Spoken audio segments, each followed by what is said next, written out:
தேவனே, இன்று என்னை ஒரு மாற்றம். செப்டம்பர் மாதம் 25ஆம் தேதி. நிலையுள்ள சத்தியம். சங்கீதம் 119, 142.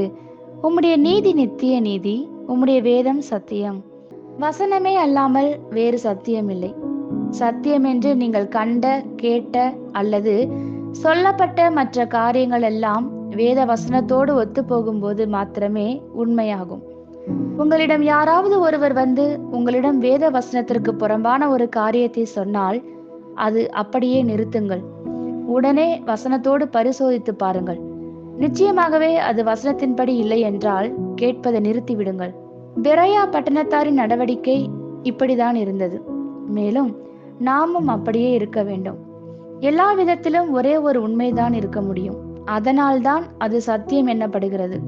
ஒரு விஷயத்தில் 2 அல்லது கணக்கற்ற பொய்கள் இருக்கலாம். வேத வசனத்தின் சத்தியத்தை குறித்து நீங்கள் 2 காரியங்களை நினைவு கொள்ள வேண்டும். சத்தியத்தை குறித்து கூற வசனத்தில் எல்லாம் உண்டு. அது கூறும் எல்லாமுமே சத்தியமே. அது சத்தியமானது, மேலும் சத்தியம் தளராதது.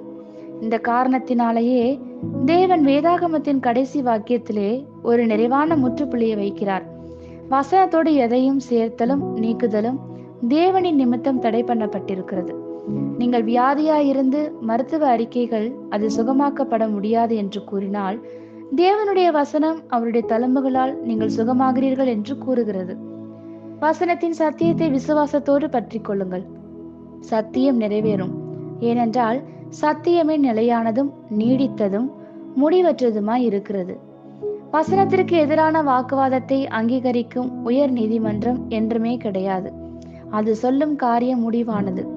வசனத்தின் தீர்ப்பே இறுதியானது, இணையற்றது. சத்தியம் உங்களை விடுதலையாக்கும். ஆமேன். இந்த வார்த்தைகளினால் நீங்கள் ஆசிர்வதிக்கப்பட்டீர்கள் என்று நாங்கள் நம்புகிறோம்.